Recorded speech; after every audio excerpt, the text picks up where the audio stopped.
Welcome to Gate City Insider. I'm Rosemary Plybon. Most of the time when a baby is born, family and friends meet the bundle of joy at the hospital. After a day or two, they all go home to sleepless nights, feedings every few hours, and lots of diapers. But it doesn't always happen that way. It's kind of like the moment when your life flashes before your eyes. We knew something was wrong. I remember being in denial. Things are just flying past and you hope you can kind of catch little pieces. I needed support for myself, someone to talk to, someone to get ideas from. And I know there are families out there dealing with so much that they're probably holding their heads and just trying to figure out what next. You feel like when you're in this path that you're the only one who's ever been here, knowing that people have been here and the outlets that they have to offer. It's been great. To know that there are resources or there are places that I can call or I can go to get help. I think it's just one day at a time. Most of what we learned early on, it seemed to come from other people and other families. I've gone to a lot of workshops and that just opened my mind to so many things. I usually have a special bond with other special needs dads. It's nice to know that there's a community.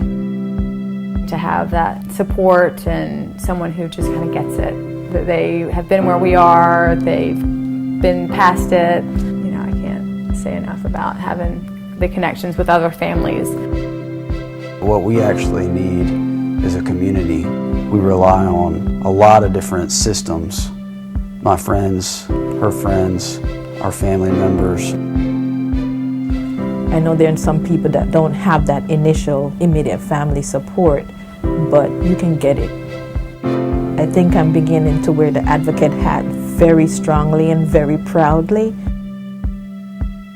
Healthy families lead to a healthy and productive community, and that can only come from healthy families that have the kind of support they need to make their families strong.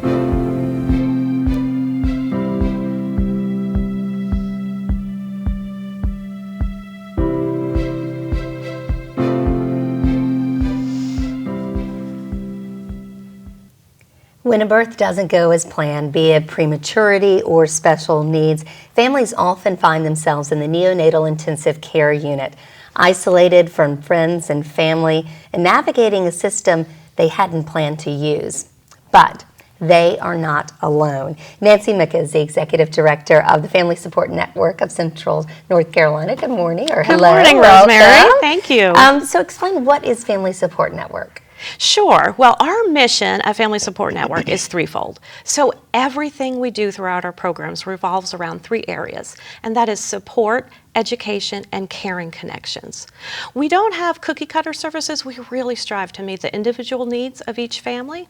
So when we say support, we're talking about helping families navigate a complex system of care that they're not familiar with, right? Or it could be something like providing baby supplies or a new pack and play for safe sleep. It really just strives to meet the needs of that family so that they can feel empowered, that they have what they need to be a good parent for their child. How did you first get involved? I know you've been with the Family Support Network for a long time. Yes, I've been with the Family Support Network going on 27 years. Wow.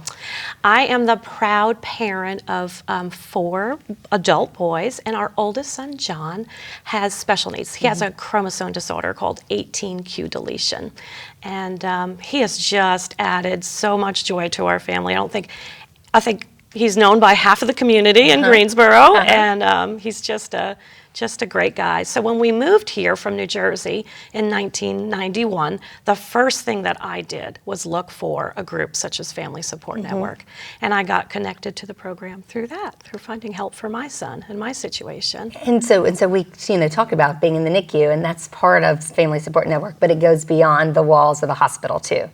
Yes, absolutely. So, we provide education. Families who have a good understanding of what's happening can also help them not only cope, but be empowered to be the best advocate for their children. So we educate on prematurity, a new diagnosis, what it's like to be a sibling of a child with a specific diagnosis. And then the caring connections part of our program is we have peer mentors, there's bedside support in the NICU. We have 4 support parent groups that meet monthly, 12 months out of the year. That's a mom's group and a dad's group for parents who have a child with any diagnosis, any age. And then we have an after the NICU support group, because that NICU experience can take a real emotional toll on families. So it's important to provide the support not only while their child is in the NICU, but after. And that's for families even when their child goes on to develop normally and absolutely meets their milestones. Oh, absolutely, yes. Wonderful. So what is the hardest part about this job? The hardest part of the job? Well, being a director of a small nonprofit is challenging, right? So obviously. time and resources are, of course, front and foremost. But by far, the hardest part is walking alongside families who are enduring a loss or a devastating diagnosis.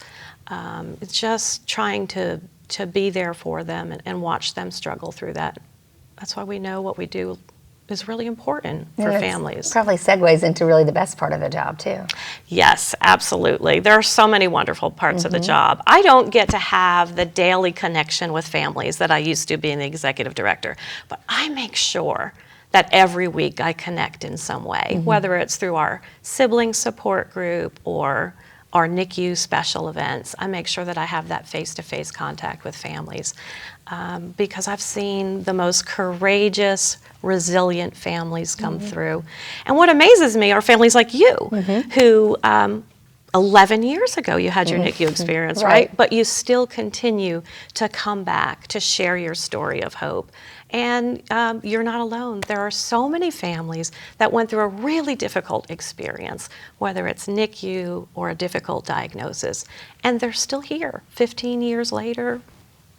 No problem. They're there to walk that journey with a new family. It's an important thing to do for sure, and it really stays with you. I often say I have twins, and they were born a little early, and so we've spent some time in the NICU, and they went on to develop normally, and they're doing great today. But I say that you will leave the NICU, but the experience never leaves you. That's it changes you for a person. What surprises you, or are you ever surprised by what you see in babies and families?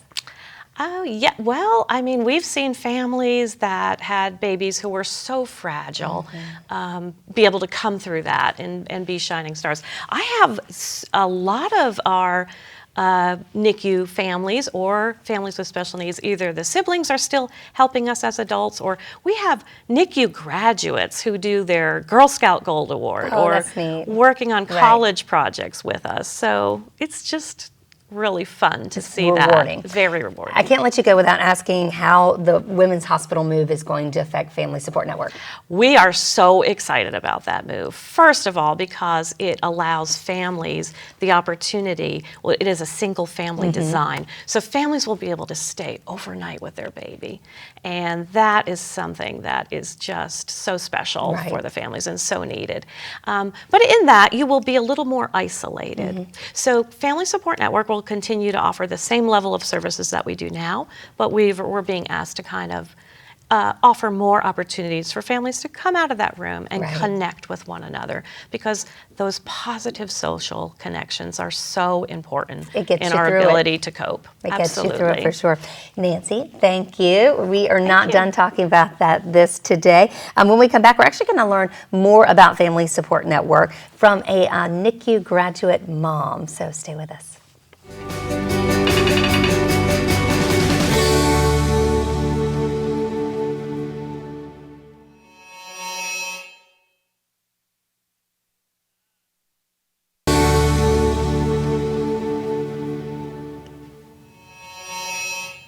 Welcome back to Gate City Insider. Coos, smiles, late night snuggles, those are the things expectant parents look forward to most. Extended stays in the hospital, monitors, procedures, they're not part of the dream. Still, it is a reality for many parents the new parents rather, in the Greensboro and surrounding area.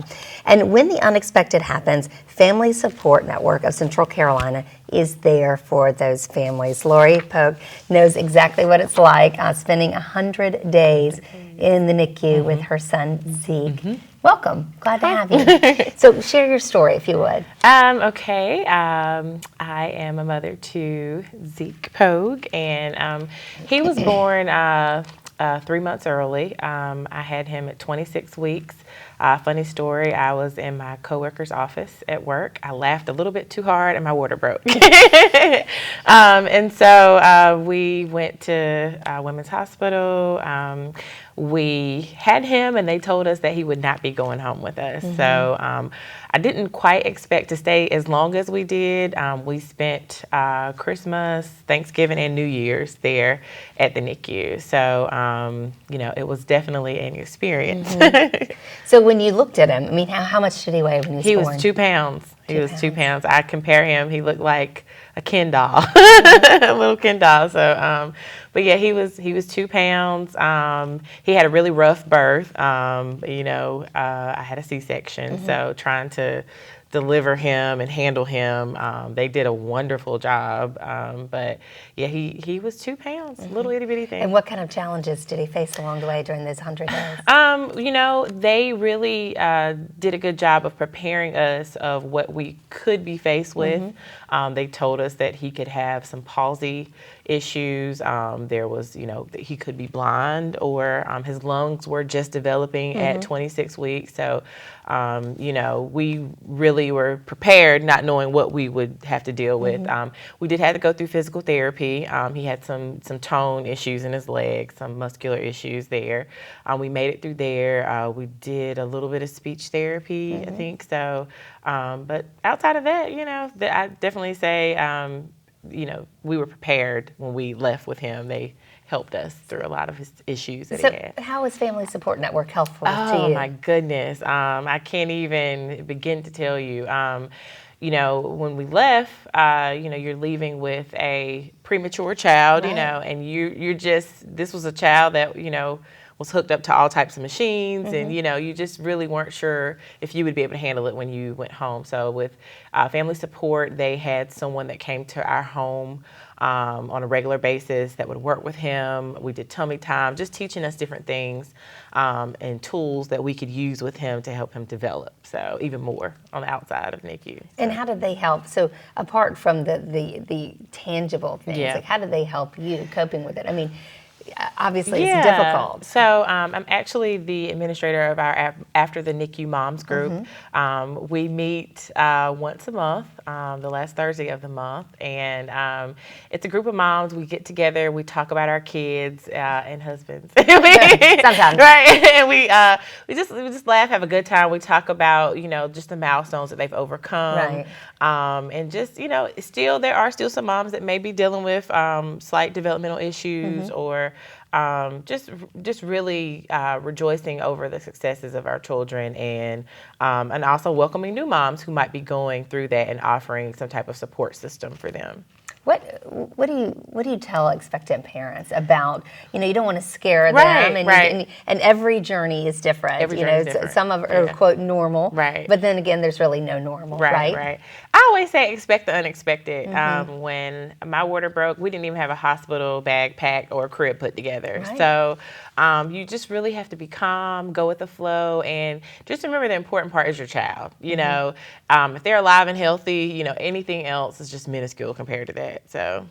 And so how is he doing today? How's Zeke today? Great. He's doing great. We made it through potty training. He just started preschool at the beginning of the month. And look at him. Yeah, in his mind, he's in 11th grade. So, he's 4 years old? He'll be almost 4 next week. Yeah, so he's doing really good. I am a firm believer that, he's doing so well because of all of the support that we received from Family Support. So And you're passing that on. I'm too. passing it on. I'm passing it on for sure. So I always sing their praises, and I'm always inviting new moms to join our group, because it's such a big help. You know, you suppress all of your emotions and you try to be there for your child, but after the fact, you know, moms need to talk about their journey as well. Does it come back sometimes? It does. Every year on his birthday, I have a big nasty cry. Right before his birthday, I start looking, you know, Facebook reminds you, 4 years ago, this is where you were, or whatever. So I get my cry out once a year, and then we go eat some cake and wash it down with some punch, and we're good.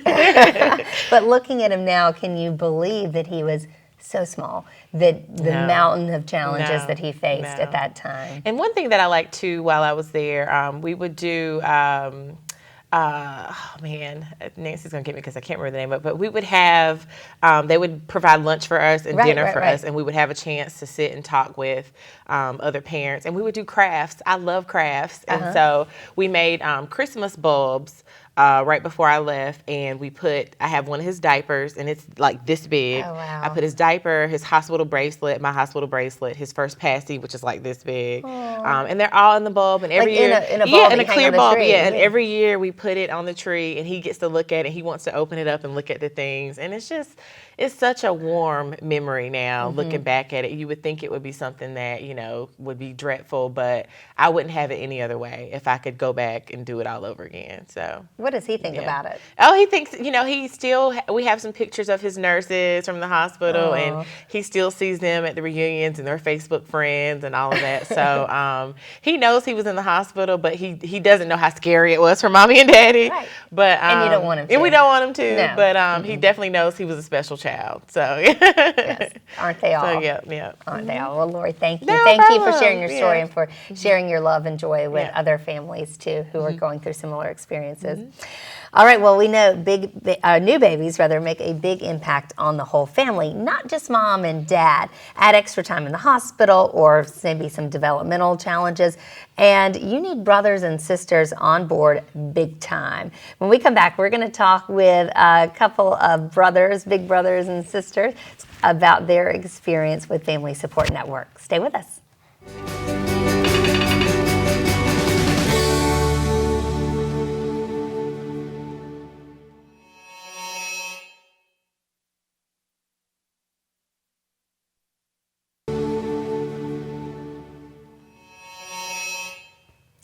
No parent wants to see a child suffer, and the same goes for big brothers and sisters. They don't want to see little brothers and little sisters or big brothers and sisters suffer either. Asher Ermintrout and Elena Deaver are both here today. They know just what that is like, and they're going to share a little bit about their experience with us. Hey, how are you?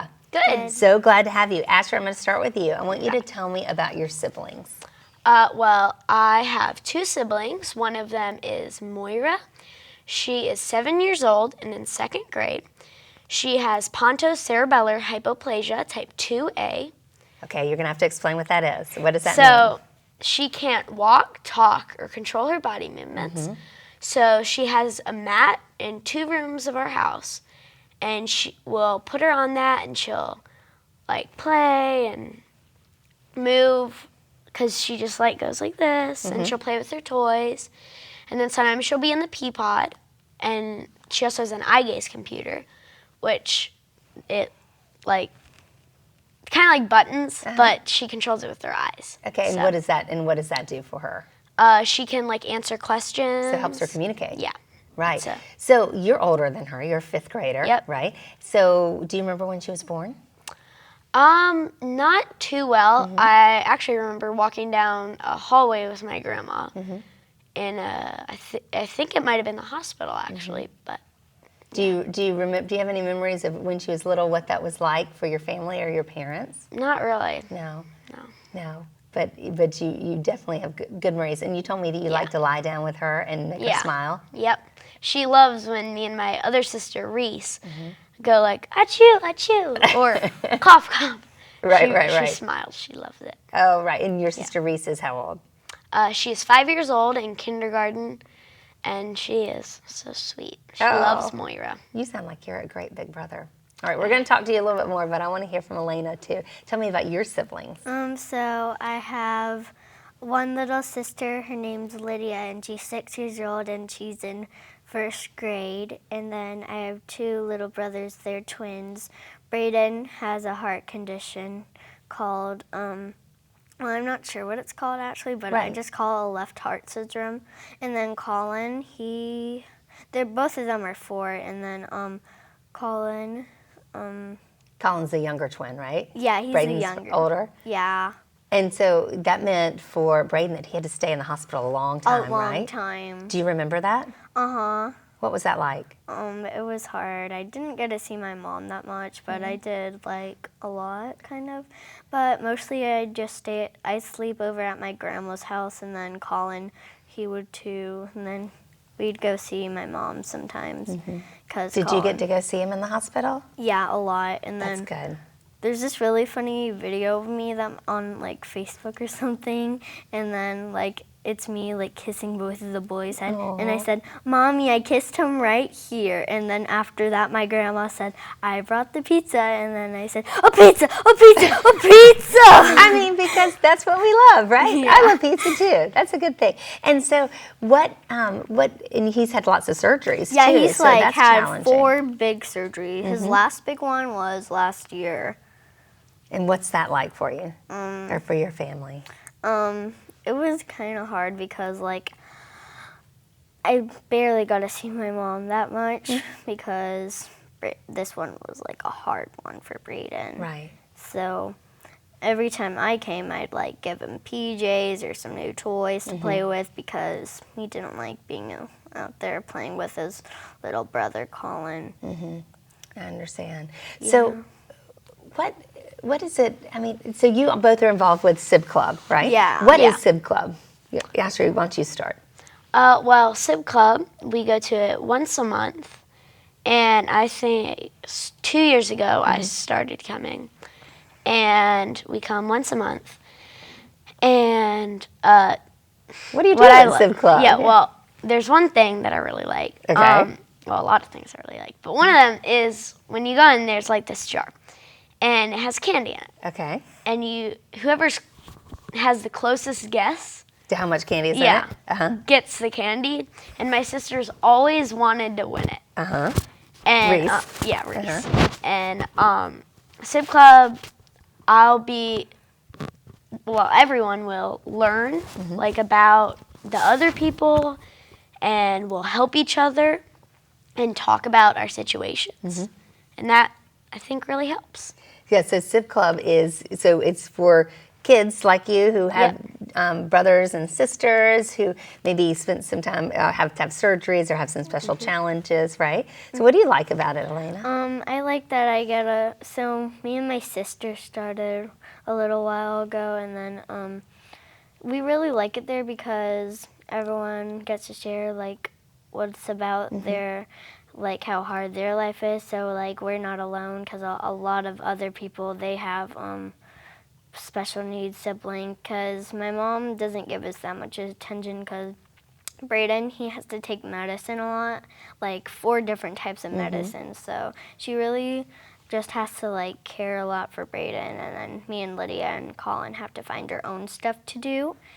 And so we have a basement and it's full of toys, and then we always make up games to try to like have fun. And then when Brayden's done taking his medicine, I tell him to come downstairs, and then we all play the fun game that we made up for Brayden. Oh, well, that's good. And so do you get kind of ideas like that when you're at SIB Yeah. Club and, you talk about and you share your ideas with your friends? Are these friends that you think you'll have for a long time? Yeah. Yeah, I bet. How is it when you see your little sister or your brother have to go through these surgeries or struggle to communicate sometimes? How does that feel to you? Well, so Moira recently had to go to the hospital, I think around 2 months ago. And honestly, it makes me cry when I hear the sirens of the ambulance coming to get her. Scary, too. So yeah, I'll go to like the neighbor's house with Reese, and then they'll take Moira, and my mom will go or my dad will go, and sometimes both of them, so we'll stay with the neighbors for a little bit. And then we'll all come home and watch a movie. It's And yeah. scary. Yeah. Yeah, and what about you and your brother when Braden's had his surgeries and some of these big ones? I know, you miss family when they have to go away and they come back, but what's it like just to have to see him go through that? I really don't like it. It makes me really sad because I miss playing with him a lot. Yeah, it's hard. But you're not alone, thanks to the Civ Club. What do you want other kids or maybe even grown-ups to know about, the challenges or the joys that having that special needs can bring to your life? Asher? Well, sometimes it's hard because they can.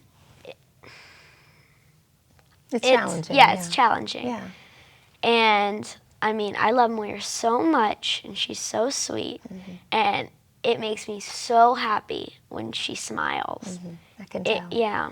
I can tell. What about you, Elena? I like when I make Braden laugh. He has a really cute laugh because every time when I tickle him, his tickle spot is like the under his belly, and then I always like tickle him, and he's like his laugh is the cutest, and then he tries to run away, and then we play Tickle Monster a lot. Oh, that's a good game. That's a good game. Well, thank you for sharing a little bit about your life and your siblings, and I'm so glad that you have each other and lots of other friends at Civ Club with Family Support Network. Thanks so much. Thank you. All right, so you want to get involved with Family Support Network. There are lots of ways to do that. But the first one that's coming up on November 1st is a really big party. It's a whole lot of fun. It's called Poker for Preemies. It's at Revolution Mill, and you can find out more about it by going to fsncc.org. Thank you so much for watching Gate City Insider. We will see you next time.